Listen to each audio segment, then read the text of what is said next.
হাড্ডি নাকি মাংস দেখতো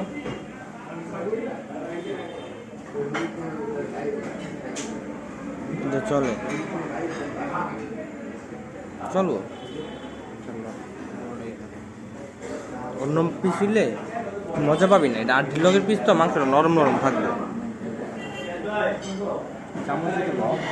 চামচ না, এটা এমনি লো বেটা, এই মাহাবি মায়া খালি খাবি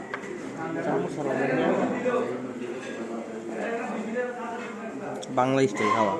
বিসমিল্লাহ।